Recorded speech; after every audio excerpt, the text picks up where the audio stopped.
And then we really would like just to reintroduce ourselves to you guys. We met you guys for the first time 3 years ago during the beginning or middle of COVID. And so a lot of things have changed since then. So let's continue. And if we tell the same stories over again, sorry. We were trying to remember what we told you guys, what we didn't. So we're just going to kind of tell you an overview of who we are. So. Okay, so maybe we'll go to the next slide. Okay. Well, this is our family. We've got 8 children. We've added some of our, a daughter of ours got married. We added a grandchild. And we are a pretty wild and crazy family. I like to say we're very Sicilian and Spanish. So we're very loud and vocal. He's even taught our African children to tell people they're Sicilian and Spanish. Yes, I tell them they are Dominican, Sicilian, Nigerian. So. Yeah. Okay, next slide. Okay, so we just wanted to give you a close-up of our grandchild. We're pretty proud of our little son, Luca, so our grandson. He's a year old. Okay, next slide. And then a big event in our family. Our first daughter got married this summer. So she just got married in July. So it was a big event for us. So we just wanted to show you. We have a son-in-law for the first time. Next slide. And then we just thought you'd like to see that our family, we did not fail at bringing the crazy to the wedding. Our children convinced us we had to do a dance. And so I thought it was quite humiliating, but everyone liked it. So we did it very Nigerian style. In Nigeria, with weddings, you would spray people with money.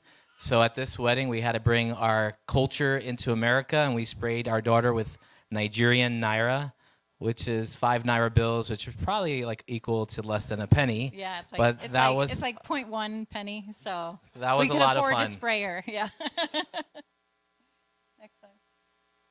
Okay, so I don't know if you recall, I just wanted to share a brief, like who we are as believers and as individuals. So I grew up in New York. Both of my parents are immigrants. My dad came from Sicily when he was 19, and my mother came from the Dominican Republic when she was 15. I thought at one time we grew up in a religious household, but we really didn't. So a little bit about my background. Maybe some of you can relate, because I don't know. You never know. There may be some people in protection hiding out in Indiana. But my dad was in organized crime, was in the Italian mob, and his heyday was in the 80s and 90s, and my dad ran a $1 billion heroin ring. And so I grew up with lots of uncles who were bodyguards, and there was notorious guys you may have heard of, like John Gotti, is a guy I knew growing up. And I'm thankful to God that when my dad went to prison the 3rd time, his sentence was an extensive amount of time. We went from ultra wealthy to dirt poor, and my mom was forced to open up a cleaning business. And so as she opened up a cleaning service, she met a believer. The believer invited my mom to church. And I had an aunt who was a charismatic Christian who would always come in and say, you know, if you don't believe in Jesus, you're going to hell. And she was really strange to me. And I had seen what Christians looked like on TV with the amens and alleluias. And quite frankly, I thought Christians were pretty weird. But with that being said, as my mom met this believer, her name was Lee Baker. We just had lunch with her just the other day in Illinois. She invited my mom out to church. And so out of obedience, I went with my mom to church. I was really hesitant on the first Sunday. They had communion, which is very different in the Catholic Church. I actually thought it was laced with drugs. I was like 15, 16 years old at the time. And I told my mom out of obedience, oh yeah, I'll come to church with you, Mom, because I love you, but this is not really for me. And I eventually got invited to youth group, which I went. And at youth group, I was pleasantly surprised because there were a lot of cute girls there.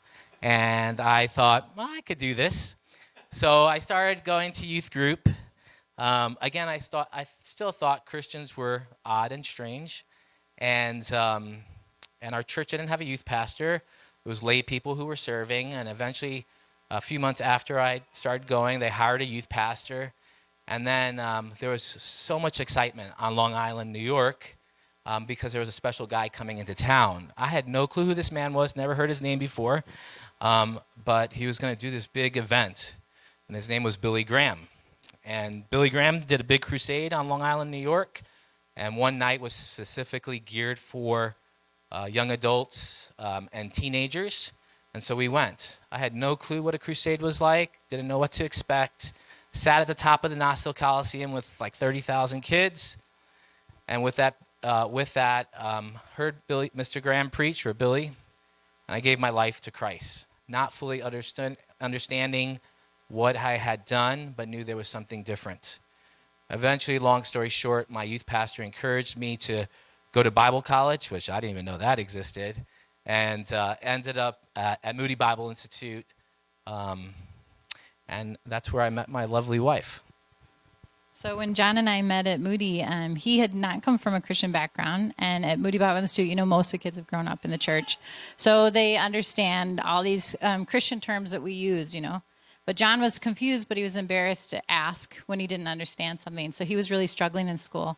So when I met him, he confided in me that he's like, people are arguing about doctrines, predestination, post-mid-trib, all this stuff. And he's like, I don't even know where the book of Daniel is. So I said, why don't you start writing notes, things you don't understand, and then we'll meet on Colby 2, which was like the hangout for kids where boys and girls could hang out together. I said, we'll meet on Colby 2, and I'll answer your questions. So that's how John and I became friends, as I was tutoring him, pretty much teaching him Christianese, you know. And then through that, we became friends for a while, and then we started dating. So when I was at Moody, I had only been there a couple months, and my dad graduated from Moody. And so my whole life, I wanted to go to Moody because I had known my dad went there, and I thought it was a magical time when my dad was at Moody. He went when I was 7 years old, so I remember him being a student there. So I came back after a couple weeks, and I was talking to my dad, and I was like, Dad, I don't think I'm going to find any friends here. All these girls, they're just here to find a husband. None of them are serious students. Like the girl in front of me tried to sign up for home economics, and they had explained to her that that's not actually a major. You have to study something if you want to find a husband. And so I just came home saying, all these girls are so stupid. I'm not gonna have anything in common with any of them. So my dad listened to me, and he said, well, Missy, I'm really glad you're there to study. He said, but this is the time to find a husband. He's like, you will never see this many Christian men in one place again. He's like, I'll be disappointed if you leave there without a husband. So I just kind of laughed because my dad hadn't tried to marry me off before. So I just kind of laughed, didn't think much about it, and then I went back to school. And then maybe like 6 months later, I bring John home. So I bring him home, and I introduce him to my family, and we're sitting there having dinner. And my dad says, so, John, what does your dad do for a living? It's a great question. Yeah. Pharmaceutical business. Yeah. So John's like, actually, my dad's in prison. And he was part of the Gambino crime family in New York. And my dad just looked at us, waiting for us to laugh, but neither one of us laughed. And then he's like, I'm confused. You're Hispanic. Like in his head, you can't be in the mafia if you're Hispanic, which isn't necessarily true. But, you know, my dad had seen the mafia movies, and he's like, only Italians can be in the mafia. And so John goes, well, actually, my mom's Hispanic, but my dad's Italian. He's from Sicily. He came here when he was 19. And so all of a sudden, it was real to my dad when he said his dad's an immigrant from Sicily. So my dad jumps up from the table, he grabs my arm, and he literally drags me into the kitchen in front of John.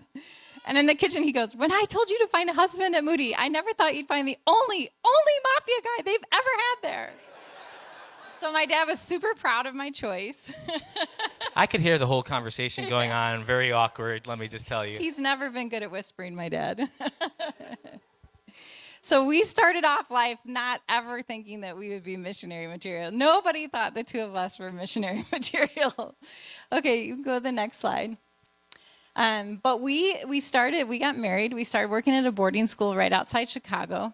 And at the boarding school, we were going to a local church, and we were volunteering in the youth group. And so we were doing different events with the youth group. We went on some short-term mission trips with them. And then our church hired a new pastor who decided that he wanted to visit every missionary that the church supported around the world. And I think at that time, our church supported like 15 missionaries. So they set up 15 tables in the back talking about each trip they were going to take. And they were trying to get people to sign up to go on these mission trips to each missionary. So John and I, we just didn't want to be left out. Neither one of us were like, we didn't pray about it. We didn't have some big spiritual reason why we wanted to go. There's 15 trips. We had to go on one of them. We didn't want to be left out. That was it. And so we started walking and looking at each table. One was to Hawaii. We're like, oh, we can't convince anyone that's a mission trip. So we moved on. I mean, this is literally our thought process. And then when we got to the one for Nigeria, we thought, okay, we've never been to Africa. Both of us had been to some countries, but never Africa. And we were working at a boarding school, and the mission trip going to Nigeria was going to visit a boarding school. So we just thought, oh, this makes sense. Let's go see what a boarding school in Africa is like. That was literally our whole process. To be transparent, I just had seen The Lion King, and I wanted to go to Africa to see the animals. Yeah. Never were we thinking, oh, let's go because we might be missionaries. We weren't thinking about that at all. We put this map up because we had to look at the map and find out where Nigeria was, so we thought you might too. Okay, you can go to the next slide. So when we went, we visited this little mission school that had a long heritage in Nigeria, and the mission school was founded by missionaries in the early 1900s. The first missionaries started coming in the late 1800s in this part of West Africa. And when the first missionaries went, they had to pack their stuff in coffins, because they knew that they wouldn't live longer than 3 years. 3 years was the life expectancy at that time for a white person in Nigeria, because they didn't have medicine for malaria, and the white people didn't have any tolerance in their blood. So it was mostly malaria, but sleeping illness. There's a few other diseases that would kill them, but the life expectancy was 3 years. So they would bring, and in the beginning it was only men. They wouldn't let women go. They would bring the men up, give them a funeral service, pack their stuff in a coffin, and send them off, expecting never to see them again. So I had heard that, and I was in awe of that. That's amazing. Like when we moved to Nigeria, we didn't expect that, let's bring our coffins, we're not coming back. But then when I got there, one morning I was looking for a quiet space to have my morning devotions. And they had a little graveyard there. This is a picture of it. This is where all the missionaries who have died in Nigeria have been buried, or at least most of them. And so I went walking through the graveyard, and when I got there, I realized how many tombstones were of small children. And I realized these missionaries not only gave their own lives, they gave the lives of their children for the sake of the gospel. And so when I stood in that graveyard, I was ashamed of myself, because I've been a Christian my whole life. My dad was a pastor. I came to know Christ when I was 5 years old. But to stand in this amount of sacrifice, I realized, what have I actually sacrificed for the sake of God's kingdom? I mean, I've spoken up and people have gotten angry at me. That's it. I've maybe sacrificed a few friends for being a strong Christian, but that was it. But in the midst of this type of sacrifice, I just felt so ashamed of myself. And I started praying and telling the Lord, you need to show me what it is you want me to sacrifice for you, because I'm so afraid to come to the end of my life and face you and realize I've given nothing for God who gave so much for me. So I started walking through the tombstones, and I came to the last tombstone, and it was of a man named Steve Beecham. And Steve Beecham had just died a few months earlier of cancer. And on his tombstone it said, Carpe eternitatem. Why settle for a day when you can have all eternity? And it said Steve drove through life like a roller coaster, heading straight to heaven, screaming, wow, what a ride all the way. And I just sat there and I thought, I laughed because it was funny. I sat there and I laughed at the tombstone, and then I thought, this is a life I've been dreaming of. I want a life full of adventure, a life that at the end of my life I can sit down and tell my grandkids crazy stories. But not because Missy got bored and chased after adventure, but because Missy sought after the glory of God and she found adventure on the way. So I knelt there at the tombstone. I told Lord, I said, I'll go anywhere you want me to go, but this is the life I'm asking you for. Then I came back to the room and I told John, I said, I think God's calling us to Nigeria. And he just started laughing. He goes, I know. God had already been working on his heart too. You can do the next slide. So it was kind of a long process getting to Nigeria. We, like I said, we're not missionary material. So our plan was we were going to just find any mission organization, and we only knew about the one that our friends were with there in Nigeria. So our plan was, okay, we're going to go apply, and they're going to turn us down. And then we're going to go to the next one, and we'll just keep going down the line until some loser organization takes us. This is literally the conversation we had. Because who wants us to be missionaries? But we went to this first organization, and we talked to them, and we told them, we're willing to do whatever you want us to do. Well, John was working as an athletic director at the boarding school we were working at, and it turned out they needed an athletic director in Nigeria at the mission school. And so that sounded like a perfect fit. They took us. We felt like we won the lottery or something, because we really did think we were going to have to go through mission organization after mission organization. But they took us, and I said, I'll do whatever you want me to do. And they said, we're going to give you the really important job of being an accompanying spouse, which for those of you guys who don't know, that's mission lingo for we don't really want or need you, but you're attached to your husband, so we'll give you the title accompanying spouse. So that was my important role when we headed over. And so this is what our kids looked like when we first got there. We just had 4 tiny little white kids. Our family looks completely different now, but that's what we looked like. Okay, next photo.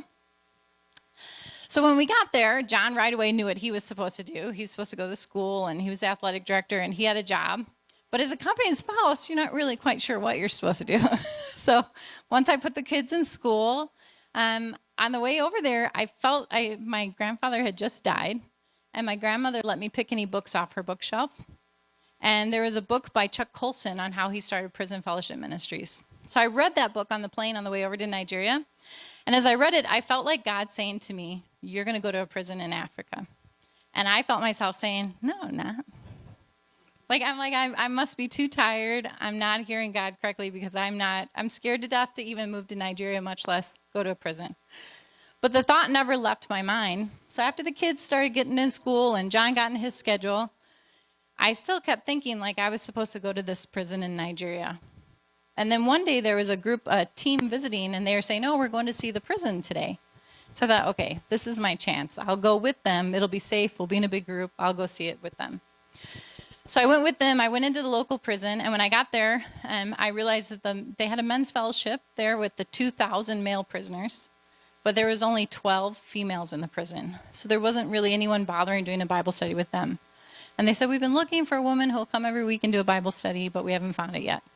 So I thought, well, let me check my busy accompanying spouse schedule and see if I can fit it in. Yeah, I think I could do that. So I started going every Monday to the prison and doing a Bible study. And in the Bible study, I met Stella. So I was there the day she was arrested. She came in angry and bitter and felt like it was everybody else's fault she got arrested. But she joined my Bible study because there's really nothing else to do. So my attendance rate was pretty good. And after just a couple weeks, she accepted Christ. And still to this day, I've never seen such a radical transformation in someone who accepted Christ as I did with her. She went from being angry and bitter to praising God that she got arrested, saying, how else would I have met my Savior? And she right away started asking me to go to the brothels to share Christ with the prostitutes that she was friends with. And I looked at her and I was like, no, I can't go into a brothel. I'm in a prison. Like, this is brave. I was really proud of myself for what I was already doing. But the thought of walking into a brothel scared me to death. But since that didn't sound like a very missionary thing to say, instead of saying that to her, it was just what I was saying in my mind. I said to her, well, why don't I help get you out of prison? I'll disciple you, and then we'll go together to share Christ with your friends. And she agreed. So I started coming and discipling her, but within just a few weeks, we realized she was very ill. She had cervical cancer and AIDS, and I was able to get her out of prison, but only in time to watch her bleed to death. So 6 weeks after Stella accepted Christ, she met Christ face to face.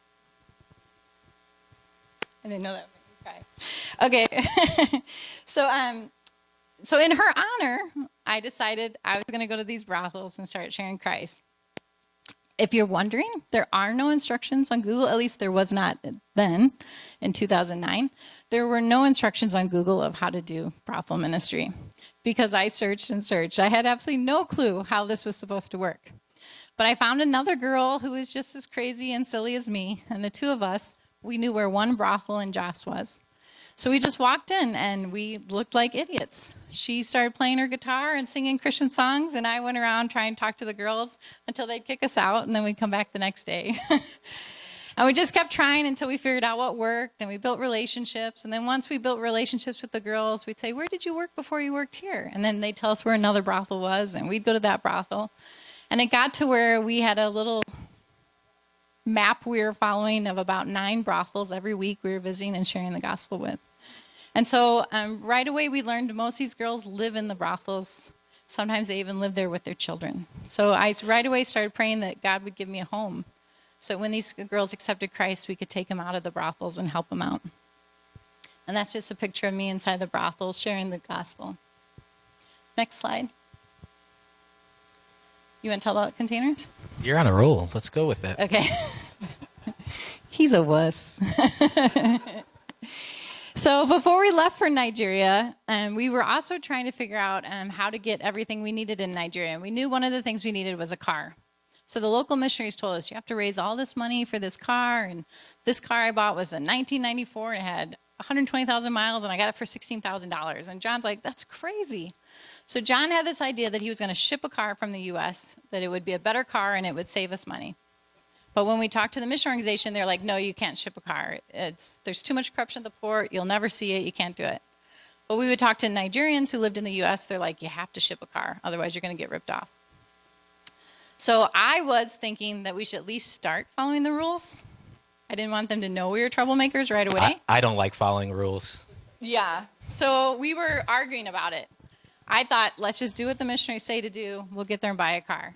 But John was still looking into buying a car and shipping it. So literally 2 weeks before we left for Nigeria, we were at church. And this guy comes up to us and says, do you need a generator for Nigeria? I said, yeah, we're going to need a generator. And he said, well, I bought one for Y2K and I never used it. Can I give it to you? I said, well, yeah, that'd be great. We'd love to have it. I said, but I don't know how we would get it there. We can't take a generator on the plane. And I got a great idea. We're going to buy this car, put the generator in the back of the car. We're going to ship this container, even though everyone said we were crazy. Yeah. And I'm like, but we're not shipping a car, so that's not going to work. So we're literally like disagreeing in front of this guy. And he looks at us and goes, don't you guys know what I do for a living? Well, he'd been going to our church for a long time. We knew him, but I'd never asked him what he did for a living. It turns out he's a ship surveyor. He ships containers all over the world. He said, if you want me to ship a container to Nigeria, I'll do it for you. And John's like, okay. He's like, you and I have to talk. And I'm like, obviously God's on John's side. John wins again. Yeah, I was like, obviously God's on John's side. So I just stepped away. And the two of them, they planned, they literally went and bought a car without me even seeing it. Because when you're packing to move across the world, everything's just crazy. I was so busy packing and stuff. So John just went and bought the car, packed the container, and sent it off. And then when we arrived in Nigeria, we would introduce ourselves to people. And they would say, oh, you're the Camiolas. You're the ones who think that you can ship a container to Nigeria. And they would all laugh. And they said that they had bets going on about how we would, how long it would be, if we would ever see our container, how long. And most people had bet that we would just never see it again. But after we got there, I started taking in girls. And I started telling John, we need to get apartments for them. We need to find a house. And John just kept saying, we don't have money for this. Like, we barely had support for ourselves. He's like, we don't have money. But he also didn't have the heart to tell me, no, you can't help these women. So he started thinking, what kind of a business can I start to support this? Oh, and also, if you go with a mission organization as a company spouse, evidently, if you start a ministry, that's not really looked fondly upon. They told me that my work wasn't approved ministry, so I wasn't allowed to raise funds for it. So we were like trying to figure out, how are we going to pay for this? So then 6 weeks after we arrived, our container pulled into our driveway. And all the Nigerians came out cheering and celebrating, laughing and dancing. And the missionaries came looking at us like, how did you do this? On a side note, our mission at the time had not seen a container in Nigeria for over 30 years. So everyone told us we couldn't do it, seasoned missionaries. But if you can kind of tell, I'm a little stubborn. And if you tell me I can't do something, I'm going to try it. So that's what I did. Yeah. And someone got burned 30 years ago, so just no one wanted to try again. But our container came in. John figured out the ropes, got it there. And then all these missionaries kept coming up to John quietly. No one would say it in front of other missionaries, but they'd come quietly to John and be like, are you going to send another container? Because if you send another container, there's some stuff I need. And so John saw an idea for a business. And so he started his container business. It was our first business we started. Yeah, so we just started selling space to other ministries. Consolidate your stuff, whatever you want to bring, we'll charge you a rate. And that money was used to support Grace Gardens. Right. So right as I was starting this ministry with prostitutes, John was coming up with this business idea to fund it. Okay, next. Okay, and so that's how Grace Gardens was started. That's how we got the money for Grace Gardens. We first just rented a house. We hired some house parents and started taking the girls in. And in the beginning, it was women. And if they had children, we'd let them bring their children in. Now Grace Gardens has been going for like 13 years. Now most of our residents are actually children. We rescue a lot more children than we do women. And when we rescue a child, we usually can't bring them back to their family because it's usually their family that sold them in the first place. So we commit to keeping them long term. So right now at Grace Gardens, we have 54 residents, and about 48 of them are under the age of 18. We've also seen 18 babies born at Grace Gardens, and only 2 of those ladies have been over the age of 18.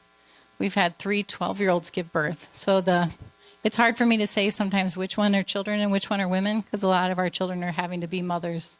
So, next slide. So here's some pictures of Grace Gardens. This is a little bit older picture, but here's at one of our graduation ceremonies.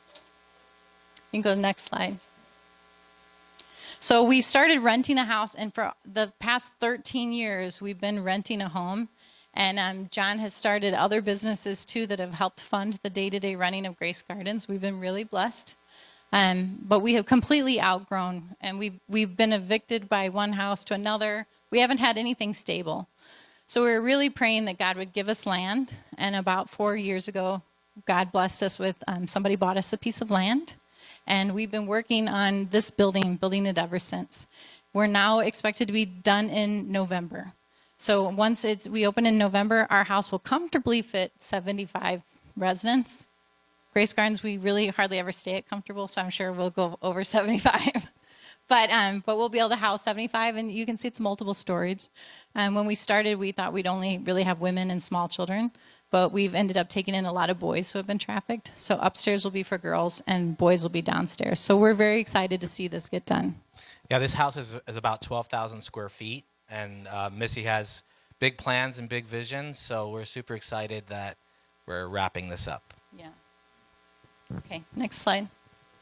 So then eventually we had to also open a school. We tried partnering with local schools, and I'm going to tell you a disclaimer right in the beginning, I'm not a school teacher, so I really have no business running a school. So I never thought I would ever open a school. But in Nigeria, beating kids is very, very common. We're not talking about just spanking, we're talking about really beating kids. And all of our children at Grace Gardens have already been abused. No one needs to be beat by their teacher the way they beat in Nigeria, but our kids specifically do not need to be beat. So whenever we would try to partner with a local school, we would tell them, if there's any discipline problems, you call us, we'll come handle it, but you're not allowed to hit our kids. But every school, we tried moving them from school to school, but every school, they would beat them. And we had one girl, her name was Precious. We took her in. She was, the village decided she was a witch, and I believe it was to try to cover up the guy who accused her of being a witch, cover it up. He was trying to blame his sin that he did to her on her, saying she was a witch who bewitched him. So they tied her up. She still has scars on her ankles and wrists, and they beat her with whips, and then when her skin broke open, they put Pepe in it. So at the age of 10, she was covered head to toe in scars, and she's blind in one eye from being beat. So this is a girl who should never, ever be hit again. We put her in school. She laid her head down on her desk, and her 35-year-old male teacher was upset that she laid her head on her desk, so he backhanded her across the room. So I came in with police officers, had them arrested, pressed charges, took all my kids out of school, and that's how Grace and Hope Academy was born. So we started a school out of necessity, and we just started about 5 years ago. But we now run a school in Jos that has 125 students right now, and about 80% of them come from either one of our ministries. Next slide. This is just some pictures of inside our school. This is our library. Next one. It's kids eating lunch outside. The little girl I'm holding down there is our newest resident. She was just born at Grace Gardens about 3 weeks ago. I just came back from Nigeria 2 weeks ago. Oh, I guess she's about a month old. I just came back a couple weeks ago, and I got to hold her. So, okay, next slide. And then this is just the kids in the classroom. You can see we've made the school nice and bright, which is nothing like other schools in Nigeria, too. Most schools in Nigeria are cement blocks that are very dull and don't have very many resources. But we have made the school very nice and bright, and we use American curriculum because I barely know how to run an American school, but I don't know how to run any other school. So we did it with American curriculum, and I think all of our books in that library have been donated by churches and schools here in the U.S., so we're very grateful for the help from people in the U.S. Okay, next one. And then this last time I was there, I've really struggled in Nigeria trying to find teachers who can teach in our school. I give teachers who have master's degrees in education in Nigeria, I give them fourth grade reading and math tests, and hardly any of them can pass it. So trying to get them, I have to educate the teachers so that they can teach the students. So it's really a struggle. So this year we started a partnership with Liberty Online. And so I'm now starting in 8th grade, and hopefully we'll do it for high school too. The kids will start doing their education online. So they'll have American teachers. They'll still go to art and music and gym class at the school there. But all their actual teaching they do online with American teachers. And so we took 2 of John's shipping containers from a shipping business, and we turned them into computer labs so the kids can do online class. This just gave me so many more ideas while we're sitting here of the next business to start. No, I'm just kidding. Yeah. Next slide. So also, we have, like I said, in the beginning, most all of our residents came from brothels. I just walked into brothels, met girls, tried to encourage them to come out, and sometimes we rescued children from brothels. But once NAPTIP, which is the Nigerian organization that tries to stop human trafficking, once they got aware of what we were doing, they started partnering with us. So now I get more requests from the government than I can handle. We get a request probably once a week. And I take as many as I can, but we can't take all of them. But this is NAPTIP officials coming to our school to give us they gave us a little award and thanked us for our fight against human trafficking. But here's 2 little boys that we just took in not long ago. They were rescued because their father is a pastor, and his wife couldn't have children. So he kidnapped a girl, or he probably bought her. He had a slave girl that he kept locked in a house and was basically running a baby factory. And his wife would stuff her stomach and make it look like she was pregnant. And he was just making this young 15-year-old girl produce children for him. So once that was discovered, the children were taken from them and brought to us. So they don't look very happy there, but they're happy. They're doing good. First day they were crying, but they're doing good. Okay, next slide. So John, you want to tell this part? I think you're on a roll. Okay. Okay, so John, with his container ministry, he started meeting other organizations. And at some point, an organization in the U.S., Voice of the Martyrs, we were shipping for them. So we were bringing in supplies and Bibles and supplies that they needed for their work in Nigeria, so that's how they got to know us. And when their staff were in Nigeria, they'd come to our house and have dinner with us and stuff. And then eventually they recruited John to work for them. So he started changing the focus of his business. Instead of just helping fund Grace Gardens, he started using his business to help the persecuted church in Nigeria. And in the beginning, we did all this kind of separately. His business was over here, and my ministry was over here. But for legal reasons, we realized we were doing it all wrong. So we've combined now all of his nonprofit work under Grace Gardens, and all the for-profit work is separate under CGR. Yeah, so in response to Christian persecution, we help thousands of widows. We distribute Bibles. We do business startups. We help Muslim background believers. We help encourage safe houses where Christians can find safety for the fear of their life because of their conversion. And it expands the ministry of Grace Gardens. So we're really excited about that. We've been working with persecuted believers. We are now in our 9th year. So we've been really excited about our work. Nigeria is probably the most persecuted country in the world for Christians on a day-to-day basis because of the magnitude of amount of Christians living in Nigeria. It's surprising to see how much persecution is happening. Yeah. And you can see when Voice of the Martyrs comes in and does a food relief, they really do a good job. They'll try to make sure each family has 6 months worth of food when they come in, so they have some time to recover and figure out what's going on. Also, our school turned out to be a huge blessing. We've relocated a lot of widows into our city of Jos, and most all of them have small kids. So we're able to educate their kids in our school as well too. So our ministries have complemented each other well. I think there's one more slide. Yeah. So here's just some pictures of John with some of the widows and some of our kids that we work with. I always think faces speak a lot more than just us talking. So we like showing the faces of the people that we love on. Next picture. Yeah, I think that's it. Okay, so you want to tell a little bit more about? So one of the things, like with our widows, I think we have about somewhere between 12 and 1,500 widows that we take care of. And we stay with our widows for about 4 years and walk them to a point of independence. So Missy and I, like, we really have I think we like to say is we really have a high standard for ministry. We want to do things with excellence because we think that's an outward expression of worship for God. So we're really trying to do things with excellence. We hope maybe you guys will one day come and visit us on a short-term missions trip. I think last time I was here, there were several of you that committed that you were going to come. I'm going to go look through my notes. I got some pictures. We took pictures together. But actually, for us as a family and a couple, like, we're not a big ministry. We're just a mom and pops. This is us. We have over 200 Nigerian staff on our team. We're the only expats or Americans, but we're just really simple people. And what we want to do is we want to engage the church to encourage so that you could partner with your local church and participate. But we often said we're two knuckleheads. If we could do it, you can do it. And so we would love for you to come along with our walk. Yeah, I really like the song that Phil sang about I'm just a nobody, talking about to everybody about someone.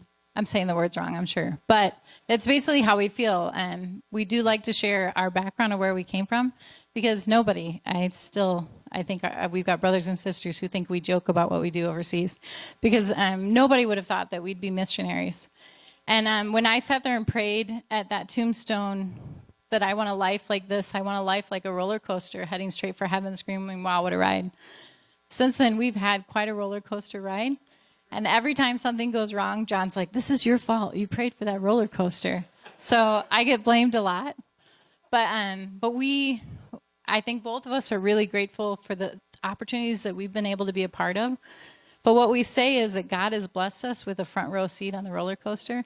But we're not really, when you're a passenger on the roller coaster, you don't make the roller coaster go.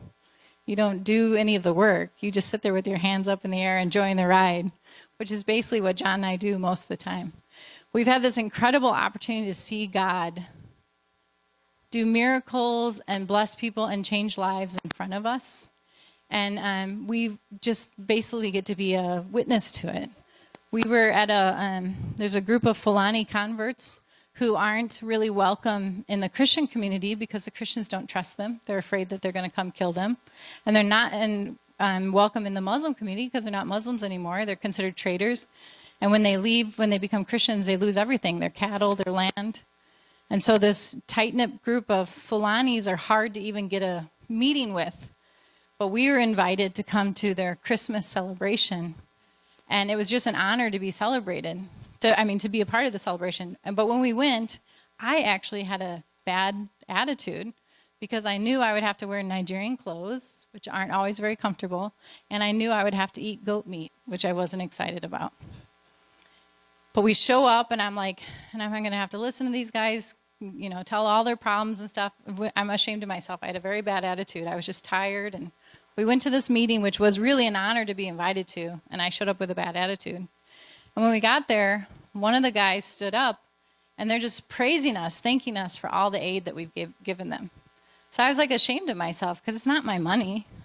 So I stood up and I said, listen, I want you to understand, we are not the ones that help you. I said, there are thousands and thousands of Christians in the U.S. who they all give a little bit of money and they pray for you and they care about you. So they give money and send it.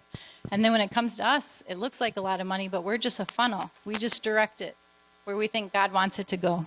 And so this time we directed it towards you guys. And when I said that, this man started smiling and dancing, and then he started crying. And he started telling us how he's so lonely, how every night he goes to bed so lonely, and he prays to God every night that he'll die because he's lost his wife, he's lost his family, he doesn't feel accepted anywhere, and he's so lonely. And he said, but tonight you told me thousands of people around America love me and pray for me. He goes, tonight I won't be lonely. Sorry, I try not to cry. But so that's basically what we get to do. It's just be a witness. We get to come back to America and tell you guys about the incredible things that these amazing people in Nigeria are doing for the Lord. And then we get to go there and tell them about these amazing people in America who want to come and see them in person, but they can't. So they send their love and they send their prayers and they send their money.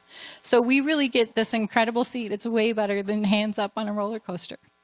We get to see God move in some pretty amazing ways. And we're honored to do that. And we're honored that you guys are willing to partner with us. So thank you. So it's time. Thank you for your prayers, your love, your partnership, and your fellowship. We pray that one day maybe some of you guys will come out and visit on a short-term missions trip. Thank you.